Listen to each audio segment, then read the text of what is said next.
here's what is going to replace me inevitably. Hello, and welcome to Channel One, a new way of consuming, reporting, and thinking about the news powered by artificial intelligence. Today, you'll witness AI-generated stories and headlines, captivating visuals, and data-driven insights, all presented by our team of AI-generated reporters. Through it all, our mission is to provide you with accurate, unbiased, and trustworthy news. Technology may be the tool, but journalism's core values of integrity and accountability are at the heart of everything we do. What? All right, give us the journalism. Mo ako mula sa Maynila. Possible to create footage of events where cameras were not able to capture the action. It's the same. Wait, you mean like making it up?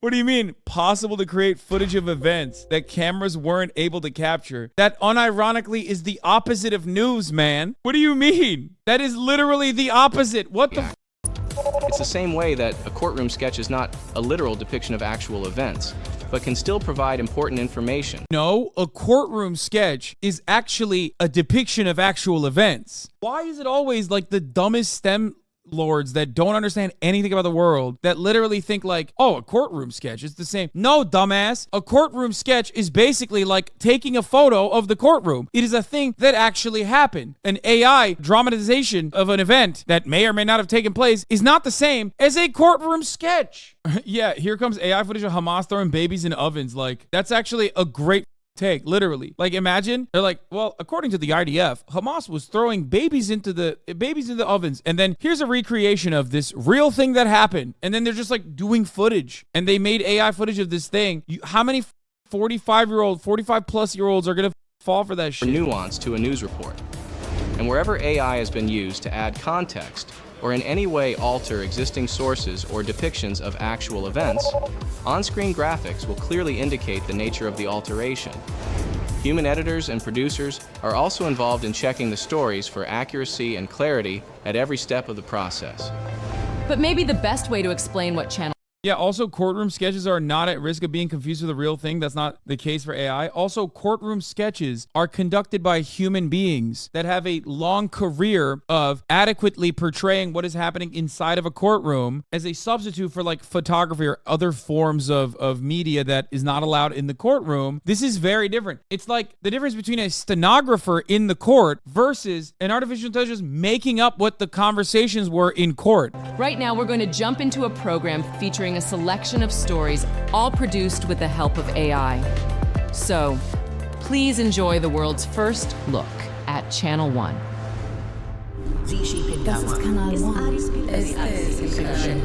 This is Channel One. Military operations against Hamas by Israeli Defense Forces continue in Gaza, with Israeli Prime Minister Benjamin Netanyahu rejecting the idea of a ceasefire in Gaza unless hostages are released. This week, the White House said Israel has agreed to 4-hour daily pauses of operations in order to allow people to flee along humanitarian corridors. Ukraine President Volodymyr Zelensky urged his nation's people to stay focused and strong in the face of the protracted war with Russia. He did so while thanking allies for their ongoing support and campaigning for Ukraine's accession to the European Union. Zelensky's comments come as the U.S. Congress disagrees over passing a new aid package, and Ukraine is struggling to make military and diplomatic gains, with fears that allies are growing weary of the war. The United States Department of Labor released its jobs report this week. The numbers were mixed, with 217,000 initial jobless. Can't tell the difference between real news and this, to be honest. Yeah, because the point of real news is that it's robotic. That's why people come here and listen to me. It's going to close down in 2 years due to credibility issues. The same thing was done in China in 2021 for writing news with bots and got hated by the public so much. Later, after this one misinfo too many, they got shut down. Yeah, but that's China. I feel like in America, they won't shut this down and they'll just use it. Claims, which was 1,000 fewer than expected. Meanwhile, continuing jobless claims jumped to the highest level since April at just over 1.8 million. Yeah, this is like a AI article grabber with a AI person spitting out the results, basically. And here's something you'll see exclusively on Channel One. Let's use our AI translation technology to take you closer to the story and help you understand the power of this storm. Recently, this man walked French news channel France 24 through the destruction at his home. Here's the original footage that would traditionally only air to French-speaking audiences. Vers 2 heures du matin, j'ai entendu un gros bruit, je me suis levé. J'ai vu que ça commençait, son toit commençait à se surélever. Et puis une demi-heure après, tout est parti en vrac, quoi. Ça s'est éparpillé, quoi. Vous voyez, là, on avait mis des... I don't get it. Are they saying with AI you're able to see French television? Like what? I mean, you could just do that. The artificial intelligence presented this as though because of AI we're able to see French people for the first time in our lives. AI invented French people. Des grosses pierres, là. Il y avait 4 grosses pierres comme ça sur le toit. Et ben, ça arrivait quand même à décoller le toit plus la pierre, quoi. And now, experience that same clip, but in English. At around 2 a.m., I heard a loud noise, so I got up from my bed. I looked outside and noticed that his roof was beginning to lift up into the air. This part's pretty sick. The AI real-time translation that uses the same voice is pretty wild. I will admit that. That is definitely something that I think is wild. I love that he gave him an American accent, just like the funniest one. And then, after 30 minutes, everything went crazy. It scattered all over the place.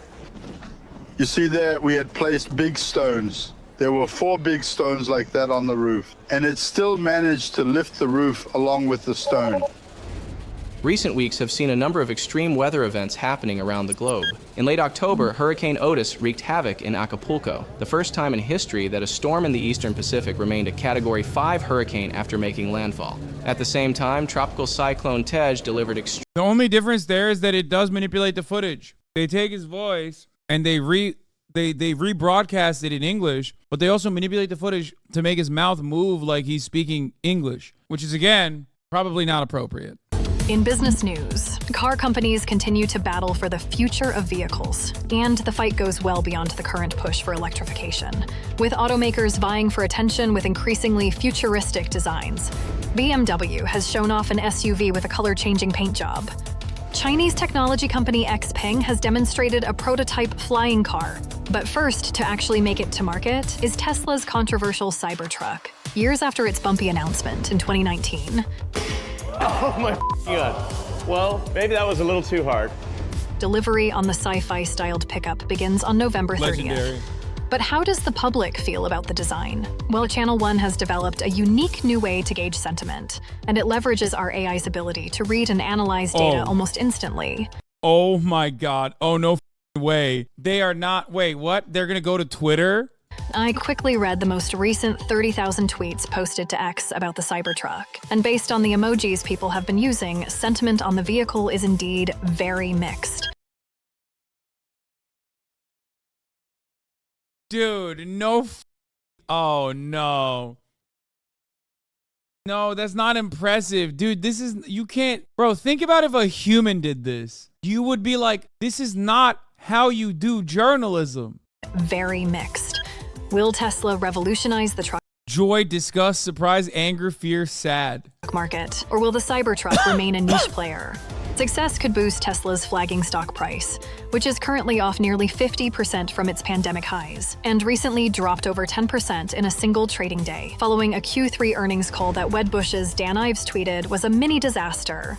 But CEO Elon Musk continues to bet that the best path forward for the tech-driven automaker is to innovate. Stay synced with Channel One for ongoing business. I'm sorry, that is not how you do analysis at all. You would have to literally conduct a poll or a study specifically with a representative population, and then you would go in to that study and dig deep to figure out what people's, or maybe even focus group it, right? And figure out what people's perspectives look like. You can't just simply put 30,000 tweets through a goddamn machine and then be like, this many people use this many emojis in it. That's not how you do studies. That's like relying on Twitter polls as a substitute for like actual democracy or like elections or something, which of course, ironically, I guess that's precisely what Elon Musk is doing. So I know it dropped a little bit. I know the frames dropped a little bit. At Channel One, we know great stories come in all shapes and sizes. Here are a few on the lighter side. Oh. Is this your home? Yeah. Everything okay? We had a 911 call. Needing to call 911 is almost never a good thing. But one young boy in Florida used a disconnected cell phone to dial the police. AI generated image?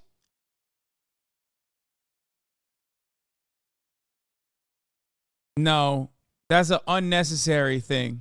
Look how long the boy's arm is. He called 911 because he was like, 911, what's your emergency? My arm is the longest arm on the planet. For a very specific, not exactly life-threatening situation. Did you call this gentleman? Call the police? Why didn't you give him a hug? You called him to give him a hug. This heartwarming exchange was captured by body camera and home security camera. And I know what's your phone number. 911. The officer did give the cuddly child a brief lesson in when it's okay to call 911 and when it's not. Only in emergencies, and if you're hurt or someone else is hurt and your mom needs help. But was still happy to offer a friendly squeeze. Of course, not all officers A friendly could be on hug duty that day. Police in Oklahoma were out on patrol, making sure the streets were free of any hardened criminals. According to a statement from the Okarche Police Department, 2-year-old Rose Fern was pulled over for speeding, but managed to talk her way out of a citation and received a warning instead. Police added that they AI-generated image? No! Why did they make an AI-generated image of this? Also, why is this all propaganda? What the fuck's going on? were, quote, sure her cuteness had something to do with it. While baby animals are pretty much always cute, the full-grown ones sometimes cause a bit of trouble. Check out what happened to Australian surfer Jason Breen when he encountered a whale on the open ocean. Breen told local media that he feared for his life when the animal dragged him down by the board leash attached to his leg, saying, quote, the whole thing was unusual, 1 in a million. It's a massive ocean and there was a guy on a headland who just happened to be filming by coincidence. Breen was uninjured and safely returned to shore. You never know when something amazing may happen, right where you're standing. Have you caught a 1 in a million moment on video? Let us know. The holidays are nearly upon us, and for a look at what's coming to movie theaters this season, here's our film critic. Oliver? Oliver! I'm going to bleep myself. What the fuck? Don't try to do jokes, man. Don't do it. It's weird, bro. Hi. Oliver, what's coming to... Why do they have that new girl ass music in the background? It's supposed to be a news segment, only made worse by the incredible monotone AI bots. movie theaters this season? Oh, right. Thanks. So think about it. We spend the majority of our days with our heads down staring at tiny screens alone. Isn't it about time we took a break from that and went back to staring at big screens? These December movie releases need to be seen as big as possible. When I am performing, I am nothing but free. First up, every concert needs a screaming crowd, and a great concert film deserves that same energy. Right off the mind-boggling success of Taylor Swift's Eras Tour comes another live experience from a true artist. Beyoncé brings her Renaissance tour to theaters. Welcome to Mother's Mind. This is not one to watch in your living room. Get out and dance in the aisles when Renaissance, a film by Beyoncé, hits theaters December 1st. You know, gotta say, I love the... Bro, he can't emote. All the other robots emote a little bit. This one, they straight up made him the Twitch chatter. Eras tour film. I slept outside the night before I saw it. Not to get tickets. My girlfriend kicked me out. Things are kind of rough right now. Anyway, the signature sumptuous visuals of Studio Ghibli have brought joy to movie lovers of all ages. And now, legendary director Hayao Miyazaki returns with his first film in 10 years. A lot of strange things happen in this place. Touching and personal tale about a 12-year-old boy, Mahito, who is sent away to live with his aunt after his mother is tragically killed in a fire. Whoa, that got grim. What the this entire channel is movie recap. Hold on. I want to watch one that like I know though. Sort by popular. Real story. Paralyzed French millionaire hires a young immigrant to take care of him. Malfunction woke up a man 90 years earlier, but he can't stand to be alone. Children are sent to colonize a distant planet, but their mission turns into chaos and hunger for power. First one is really good. Okay, I haven't seen this Welcome movie. back to Movie Recaps. Today I will show you a biography, comedy, drama film from 2011, titled The Intouchables. Spoilers ahead. Oh, it said it. The Untouchables. Intouchables. Watch out and take care. One late night in Paris, Driss is driving his employer Philippe through the city. When waiting in traffic gets too boring, Driss breaks the speed limit and begins driving quite fast, dodging other cars and not caring about traffic signs. This causes the police to go after him. The cops make him leave the car and he starts acting then, behaving offendedly and telling them Philippe can't move and he was taking him to the hospital. The officers find proof of this when they find the wheelchair in the truck and, when approaching Philippe, they see him convulsing, which is also an act. Seeing as it's an emergency, the cops forgive Driss for breaking the speed limit and offer themselves as escorts on his way to the hospital. Driss promises he'll handle it and drives them away just before the hospital staff could find them. This friendship began many months ago.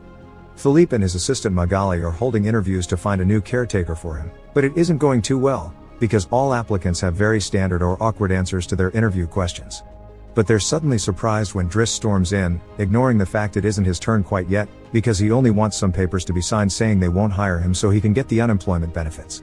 He's blunt and a little rude, even hitting on Magali, but Philippe finds him amusing and asks him to come back the next day for his signed papers. They just basically show you the whole movie with the monotone AI TTS. Like, what the f? This is so crazy.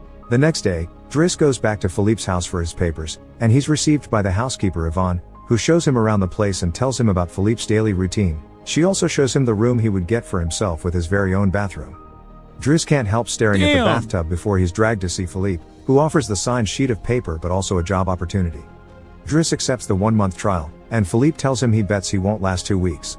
After bringing his things to his room, Driss is It's better. I ain't sitting and watching that shit for 2 whole hours, lol. Bro, you're crazy. Why do you think people watch movies? Wait, this is so weird. Do people just watch movies like as an objective to say they watched it? That's so odd. Like, why? Yes, cultural uploading. Is taught how to take care of Philippe. He must learn how to keep his legs stimulated, how to put him in the wheelchair, how to help him shower and change his clothes. Things get awkward. If it's dog shit, then don't watch it. Like, what do you mean? Chat, nobody's forcing your dumbasses to watch a movie. What the f? This movie seems awesome, by the way. I kind of don't want to watch this anymore because I want to actually watch the movie. You know what I mean? Most of the time, no, but I definitely did that with Barbie. Just don't watch it. This played, maybe because I'm too much of a boomer, but this had the reverse effect on me where I now don't actually want to watch the rest of this, but instead I want to watch the actual movie. People want a TLDR. Why? They got anime ones too. Deaf and mute boy becomes the strongest king of all. Bullied boy becomes the strongest soldier at the age of 16. Orphan boy gets a level up system from God and becomes the strongest immortal. I have no idea what any of these animes are, by the way. How is a content creator not aware of consuming content for the sake of consuming content? Do you realize how many hours of lore dumps I've fallen asleep to? I don't understand it at all because it makes no sense to me because I'm not a weirdo, I think. Or maybe I'm a boomer. There's one called book recaps for people who don't want to read long books. I mean, that I kind of understand because it's an entirely different medium. Like Cliff Notes is a concept, right? Or Spark Notes or whatever it's called. Because reading a book takes 9 hours, minimum, 10 hours sometimes, right? Watching a movie takes an hour. Do you see what I mean? Some people like reading the plots of Wikipedia. Ew. It's like audiobooks, okay? You think about like how long an audiobook book reading is. The total runtime is usually around like 9 to 10 hours. So condensing that into like important parts of the book and making like a 1 hour project out of that is acceptable. I just don't get it. It's also a completely different medium. Whereas if you're doing this for a movie, it's just, I don't know. Oh, this is Pluto. In this world, AI is more human than humans. In this world, robots not Pluto. Are just as common as people, and everyone has at least one in their house to help them in their everyday tasks. However, the Android owners became divided into 2 groups. The ones who see them as tools that help their lives, as the androids can only perform tasks ordered by their masters. And there are those who treat them like they would any other person. They become so close to their android, becoming not only physically dependent on them but also emotionally. Rikuo used to be a genius pianist, winning numerous competitions and being admired by many. But one day, he saw an android playing the same music that Wait, is this Detroit Become Anime? What the f? He had spent years practicing perfectly after only listening once. He felt deflated, questioning what the point of his practice was if robots could replicate his talent so easily. Since then, Rikuo has been unable to find joy in playing the piano and doesn't play it anymore. Rikuo's family has an android, Sammy. When Rikuo's parents are away, he relies on her for everyday tasks such as making coffee. Oh my god, he fucks the robot so much. He's constantly fucking the robot that he literally stops playing the piano and he becomes the penis. Get it? That's what it is, right? Come on. Though Rikuo uses Sammy all the time, he doesn't treat her with respect. He in fact despises her. He noticed something strange in Sammy's logs, a message asking if she was enjoying the times of Eve Cafe. Rikuo had a hunch that something was up with Sammy. She'd been going out on her own more lately, and even taking detours from her usual errand routes. So he showed it to one of his friends, Masaki. Rikuo Bro, he's an incel with a robot. You could have gotten some robot pussy, some robussy, and you flubbed it, my boy. What is happening? He couldn't even get some robot pussy, dog. Yo! The game we're playing is Lethal Company. Hassan, listen to me. What? The tree monster is gonna eat you. We could live our lives like cowards, or we could go make money. An item. Sorry, the ship! Get out of here! Go through there. Go in there. Okay, and then what?